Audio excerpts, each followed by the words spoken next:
5-6 দিন আগে প্ল্যান করছিলাম, বুঝলি, যে দীঘা যাবো বলে। তো ভগবান তো জানে আমাদের অকাত কতটা বা কেমন কি, তাই ভগবান আমাদের কথায় সন্তুষ্ট হয়ে আমাদের মনের অবস্থাটা বুঝতে পেরে দীঘাকে আমার বাড়ির সামনে নিয়ে চলে এসেছে। এই দেখো, যেদিকে তাকাবে সেদিকেই জল জল জল, মানে এত সুন্দর দীঘা। এবার তোমরা যদি আসতে চাও আসতে পারো, হ্যাঁ, ফ্রিতে ভিজিটিং সব কিছু করতে পারবে।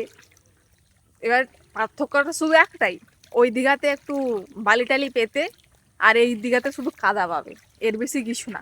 আবার মাছ পালিয়ে যাবে বলে দেখছো তো, আবার জালও ঘেরা দেওয়া হয়ে গেছে। সো অ্যাস্থেটিক ব্যাপার গাইজ, সো অ্যাস্থেটিক। একজন আবার কমেন্ট করেছিল, দেখলাম যে জায়গাটাকে হচ্ছে মাটি দিয়ে উঁচু করে দাও। আর ব্যাপারটা হচ্ছে কি, আমাদের এখানে আমাদের যে এলাকাটা, এটা কিন্তু উঁচু জায়গা, এখানে জল বেশিক্ষণের জন্য থাকে না।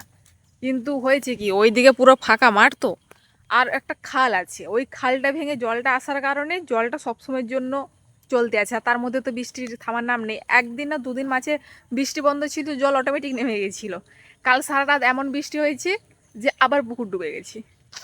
এখন মাছকে আটকে রাখার চেষ্টা চলছে, কিন্তু জানি এই চেষ্টা বৃথা। যে যাওয়ার সে এমনিতেই যাবে, এভাবে কি বেঁধে রাখা যায় বলো? সকাল সকাল মাথাটা গেছে, বক বক করছি, আপাতত ব্রাশ করে খাওয়া দাওয়া করবো, যাই টাটা আজকের মতো।